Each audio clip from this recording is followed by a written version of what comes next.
Do you think you could just go on and never once have to look back? 3 ans après une saison 2 décevante, True Detective est de retour. Le polar d'HBO retrouve l'Amérique profonde et un récit en plusieurs temporalités pour raconter une enquête autour de la disparition de 2 enfants. Qu'en ont pensé nos 3 critiques ? Un duo de flics sillonne le fin fond de l'Amérique et témoigne face caméra. Cette saison 3 de True Detective revient à ce qui avait fait le succès de la première. On n'est plus dans les marécages poisseux du bayou, mais on est dans les montagnes désolées de l'Arkansas et dans une Amérique déshéritée à nouveau, et à nouveau 2 flics qui palabrent au volant de leur voiture. Et une grosse impression de déjà-vu. La saison 2 de True Detective qui a été ratée, au moins prenait un risque, c'est d'être très différente de la première. Là, on revient au même mécanisme. Les longues discussions dans la voiture, l'Amérique profonde, les suspects un peu étranges, un peu flippants. On retrouve ce que l'on aimait dans la saison 1 de True Detective, même si, à mon avis, cette saison 1 était un petit peu déstructurée. J'avais plus l'impression de voir un long film en 3 temps qu'une vraie série. Là, Nick Pizzolatto signe, on a l'impression, enfin, la première série True Detective.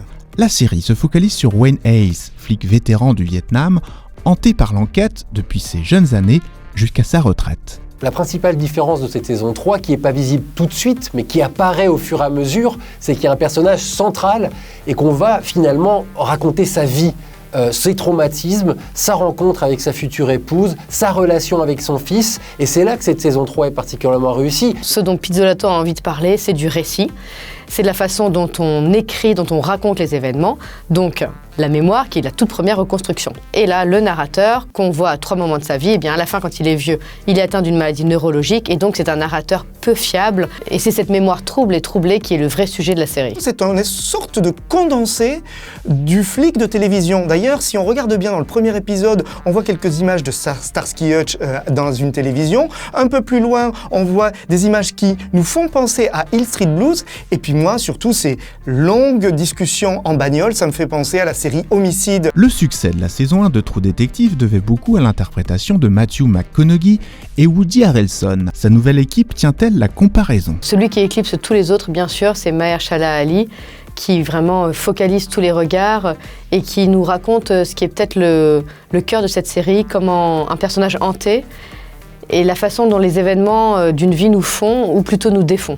Il est intense, il est complexe, il change de personnalité en fonction des époques, il est hyper crédible, vieilli. Bref, il apporte cette intensité qui fait que cette saison 3, même si elle est assez classique finalement, est émouvante et assez réussie. Là, on est dans quelque chose d'assez retenu et de très touchant. Du coup, les autres personnages autour pâlissent un petit peu et ils ont eu raison finalement de s'intéresser de façon plus large à ce personnage qui nous fait comme ça rentrer dans l'Amérique des années 80 à nos jours. C'est l'heure du verdict de Sérirama. La saison 3 de True Detective est-elle vraiment réussie ? Nick Pizzolatto, le créateur de la série, assure, revient aux fondamentaux, donc c'est pas très surprenant. Mais c'est émouvant et c'est hyper bien mis en scène et incarné, donc ça mérite de thé. On attend d'avoir vu les 3 derniers épisodes pour être complètement convaincu. Pour l'instant, la presse n'a pu en voir que 5. Mais une chose est déjà sûre, il y a de la matière à penser. Ils ont mis 2 saisons pour enfin comprendre ce qu'était une série, alors ça leur vaudra 2 thés pour la 3e.